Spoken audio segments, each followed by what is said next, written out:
High ஆடி மாதம் அம்மனுக்கு ஸ்பெஷலாக செய்யக்கூடிய கேழ்வரகு கூழ் எப்படி செய்கிறதுன்னு பார்க்கலாம் வாங்க. 2 கப் கேழ்வரகு மாவை முந்தின நாளே தண்ணி ஊற்றி கரைச்சி புளிக்க வச்சு எடுத்துக்கலாம். ஒரு பாத்திரத்தில் 4 டம்ளர் தண்ணி ஊற்றிக்கோங்க. 1/4 கப் அரிசி சேர்த்துக்கோங்க. அப்படி இல்லைன்னா சாதமும் சேர்த்துக்கலாம்.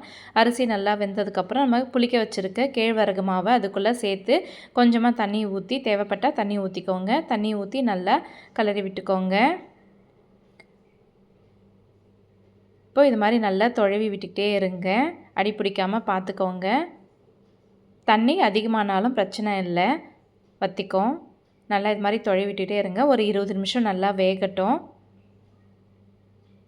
வெந்ததுக்கப்புறம் நம்ம அடுப்பை ஆஃப் பண்ணிவிட்டு ஆறுனதுக்கப்புறம் கரைச்சி அம்மனுக்கு படையல் போட்டுடலாம். ரொம்ப சிம்பிளாக செய்யக்கூடிய கூழ் தான் இது. நீங்களும் உங்கள் வீட்டில் ட்ரை பண்ணி பாருங்கள். இந்த வீடியோ உங்களுக்கு பிடிச்சிருந்தா லைக் பண்ணுங்கள், ஷேர் பண்ணுங்கள், கமெண்ட் பண்ணுங்கள், மறக்காமல் சப்ஸ்கிரைப் பண்ணுங்கள். Bye bye.